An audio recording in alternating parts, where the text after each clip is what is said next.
জাতিসংঘ সাধারণ পরিষদের প্রেসিডেন্ট পদে নির্বাচনে লড়বে বাংলাদেশ। এর আগে সাবেক ইউনূস সরকারের সিদ্ধান্ত ছিল ফিলিস্তিন যদি এই পদে প্রতিদ্বন্দ্বিতা করে তাহলে বাংলাদেশ সরে দাঁড়াবে।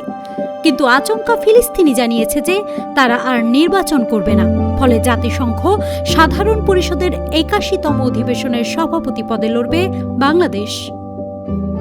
এশিয়া প্রশান্ত মহাসাগরীয় অঞ্চলের প্রতিনিধিত্বকারী রাষ্ট্রগুলোর মধ্য থেকে এবার প্রেসিডেন্ট হবেন।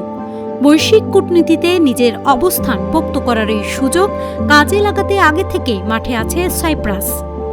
ফিলিস্তিনের প্রার্থিতা প্রত্যাহারের পর এবার মূলত লড়াই হবে বাংলাদেশ ও সাইপ্রাসের মধ্যে। কূটনৈতিক সূত্র মতে নবনির্বাচিত প্রধানমন্ত্রী তারেক রহমান জাতিসংঘে বাংলাদেশের প্রার্থী হিসেবে পররাষ্ট্রমন্ত্রী ড খলিলুর রহমানকে মনোনয়ন দিয়েছেন। নির্বাচনে জয় পেতে প্রয়োজনীয় নির্দেশনাও দিয়েছেন বলে জানিয়েছে সেগুনবাগিচা।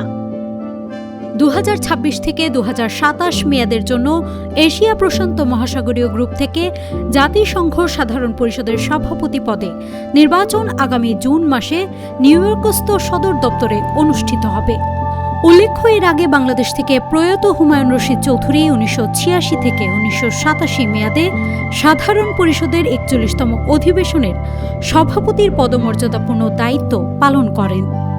নিউজ ডেস্ক, মানব জমিন।